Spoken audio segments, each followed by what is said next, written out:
What's up, everybody? Is striking starting to become the best base, and is it actually taking over the UFC? And in today's video, I'm going to highlight a few different things for you to think about, some things to note in terms of are strikers actually taking over the UFC? Because when we look around the UFC right now, a lot of the champions are known for their striking. Now, this isn't exactly the easiest question to answer, but I'm going to break it down in a couple different segments. So let's start with the narrative that wrestling is the best base for mixed martial arts. Now, it's kind of hard to deny that, right? I mean, when you have a wrestling base, you're automatically going to be able to take guys down. You're going to be able to defend takedowns much better, per se. Because again, wrestling and MMA wrestling are very different. Because in MMA wrestling, now you're tying in all aspects of grappling. You're tying in submissions. You're different things. You're not wearing shoes. Where in wrestling you are wearing shoes, so you don't exactly have the same traction. There's all little tiny things that do change over into the sport of MMA. But at the end of the day, in an organization like the UFC, if you're a fun fighter, most of the time you're somebody that gets the job done on the feet. You're knocking people out. You're hurting people. And then when they're hurt and they're curling up, then you're submitting them. But for the most part, guys, a lot of the fighters that are exciting on the feet, that are known for their striking, are who the UFC is going to push. If you're a guy who is just going to go in there and wrestle people to death, like Merab Dvalishvili, it's not to slight the guy. The guy's an incredible athlete. He has some of the best cardio, the best endurance, some of the best wrestling that we've seen in the sport.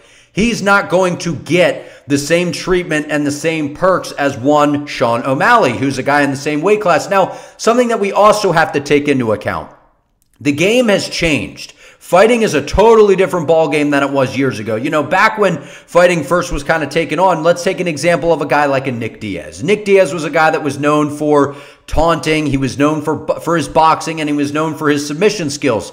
Nick Diaz is not a particularly good wrestler, right? He's a guy that has good jiu-jitsu. He can submit people. He can make things happen on the ground, but he preferred to stand and bang and get the job done that way. Now, what makes that so exciting is Nathan Diaz is kind of the same way, right? He's kind of relies on his hands, relies on the boxing. These guys don't throw a lot of kicks. They don't throw a lot of elbows and knees unless they got you kind of hands tied up against the fence and they're kind of dirty boxing.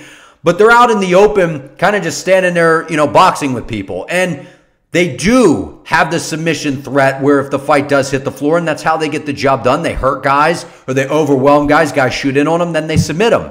But from what we've seen, the game has evolved. It's not enough to just be a pure boxer and then you just kind of come in there and pick at guys and you have a little bit of jiu-jitsu and you're able to submit people. What we're seeing at the top of the heap in these divisions, in these weight classes, is guys that are so well-rounded. So to sit there and just be like, oh, it's guys that are just strikers, where the only one that I would say where we look at as the guy is basically just a striker would be Alex Pereira, right? When we talk about Poatan Pereira, we talk about a guy that has an extensive Glory kickboxing background. He's a guy that's won 2 belts in 2 different weight classes in the UFC now, but he did that prior to coming over to the UFC in Glory kickboxing. So he's really the one where we're like, this guy doesn't have the best of grappling. Now, he's been teamed up with Glover Teixeira for quite some time. His grappling has improved throughout his fights. We've seen where when he gets taken down, he's able to stay safe. He's able to get out of some bad positions like we saw against Jan Blachowicz and then against Yuri Prohaska.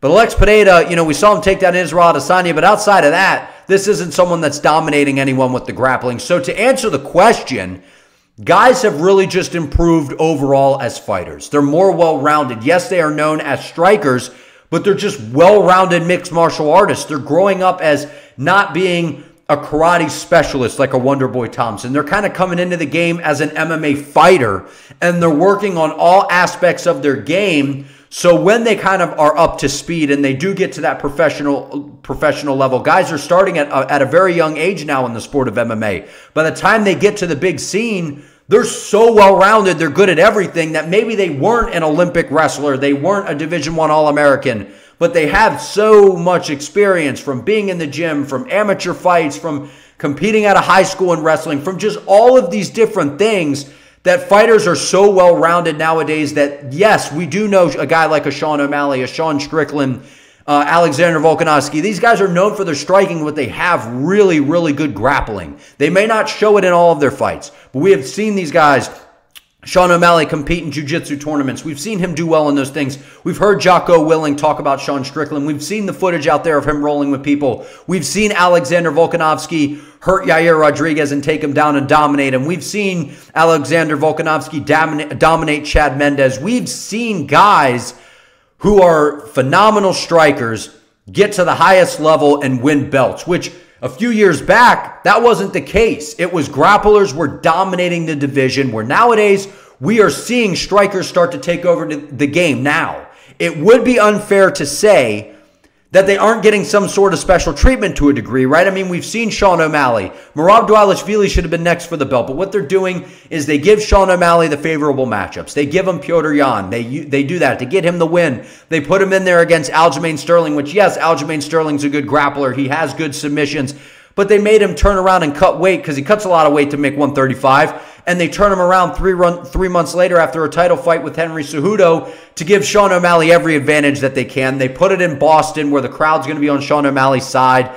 And they, to be fair, that's a pretty good matchup for Sean O'Malley as long as he doesn't let Aljamain Sterling get a hold of him, because we know O'Malley's striking is far superior. He was going to be able to catch Aljamain Sterling possibly, which is what a lot of people thought. We just had the question mark of, well, what if Aljo takes his back? But if he didn't take his back, we knew Sean O'Malley was going to have an advantage on the feet. So styles make fights. The UFC is absolutely pushing strikers. If you can strike and you can entertain people on the feet, you are going to get that push. But again, I remember a saying that I heard from a coach a long time ago. Striking puts butts in seats. Jiu-jitsu wins championships. If we look at a lot of these guys, man, outside of Alex Pereira knocking people out, have we not seen a lot of these guys hurt people and end up submitting them to kind of get towards that title fight? Now, you can make the argument and say, well, we haven't seen that really with Volkanovski. We haven't seen that with Leon Edwards. We haven't seen that. But in the past, that's kind of what the sport was based off of. Now, its guys are so well-rounded. They understand how to navigate inside the octagon. They understand, stance switching. They understand lateral movement, kind of circling out and not being so stationary and just getting moved back into the cage. They understand how to fight the wrist. We saw Leon Edwards and his improvements against Kamaru Usman in their third fight. We've seen guys make tremendous improvements from fight to fight, like we've seen with Poatan Pereira being paired up with Glover Teixeira. We saw Israel Adesanya, a guy with an extensive kickboxing background, come into the sport, have great footwork, great lateral movement, and just be able to do just enough to fend off those takedowns, be safe, survive the round, get back to their feet, and then the fight always starts standing on the feet. And these grapplers, man, some of them get tired, and then you're able to kind of pick them apart on the feet. So to sum up this video, at the end of the day, the UFC is, one, always going to push guys that are entertaining and going to put butts in seats with the striking. And two, guys starting out in the sport so much younger than what they used to, just training in all of the martial arts. Now, we have seen guys like Pereira and Adesanya where there are some exceptions. But for the most part, guys like Leon Edwards, guys like Volkanovski, they come in and they are embedded in mixed martial arts. They're not taking Taekwondo for so many years and then kind of transitioning into martial arts. They are full-blown mixed martial artists that, yes, are known for their striking, but are very well developed in all aspects of the game. What do you all think? Do you all agree with me? What can you add to this? Like, comment, subscribe. I appreciate you all. See you in the next one.